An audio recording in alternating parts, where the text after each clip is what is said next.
walls could speak, the ones inside this asylum would scream.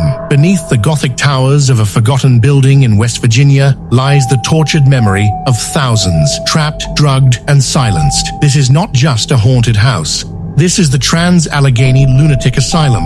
And once you enter, some say you never truly leave. Before we take this terrifying journey through padded cells and ghostly halls, I want to ask you something. If this story moves you, if it chills you, then hit the like button, not for the views, but for the thousands of forgotten souls who were once locked inside. And subscribe, so their stories aren't lost in silence again. In the quiet town of Western West Virginia stands a towering stone structure with 2.5-foot thick walls and over 240,000 square feet of torment. Built between 1858 and 1881, the Trans-Allegheny Lunatic Asylum was designed to be a sanctuary, a place of peace, healing. But by the early 1900s, that dream had rotted into a nightmare. What was meant to house 250 patients would soon hold over 2,400. Stacked like ghosts waiting to die. Imagine being locked away, not for murder or crime, but for reading too much or grieving too loudly. Some were institutionalized for asthma, laziness, hysteria, or simply being different. Inside these walls, they lost their names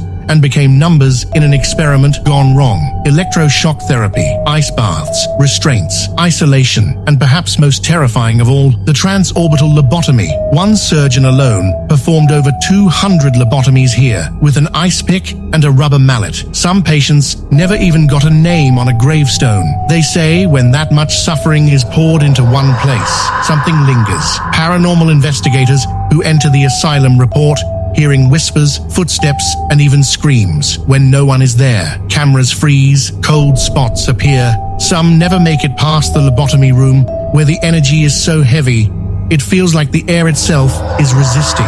But some spirits are not violent. One of the most famous, Lily, a little girl spirit, believed to have died inside the asylum. Visitors hear her laugh, see her toys move on their own. She likes music, and she likes when people visit. The Trans-Allegheny Lunatic Asylum has been featured on Ghost Adventures, Paranormal Lockdown, and Ghost Hunters. Each time, investigators capture chilling evidence. EVPs, thermal anomalies, doors slamming shut, and strange figures caught on camera. Some have even left in the middle of the night, never to return. Others come back year after year, saying the spirits recognize them. What are they trying to say? Behind the hauntings are real stories. One woman committed by her husband for being too emotional. A boy locked in solitary for talking to himself. A mother who died in childbirth on the asylum floor and was never reported to authorities. Their voices were taken, their stories buried. But places like this remember, even if the world tries to forget.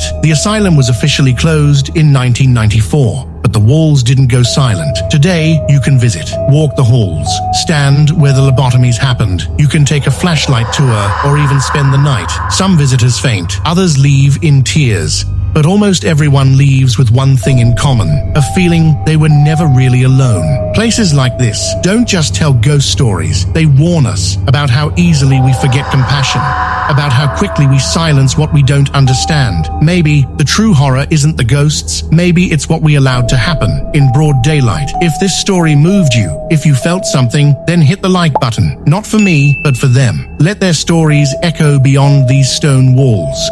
And if you believe history like this should never be forgotten, subscribe. Because every time you do, we breathe life into the past and give a voice to the silent. Thank you for watching. Stay curious, stay brave. And remember, sometimes the most haunted places are the ones we built with good intentions.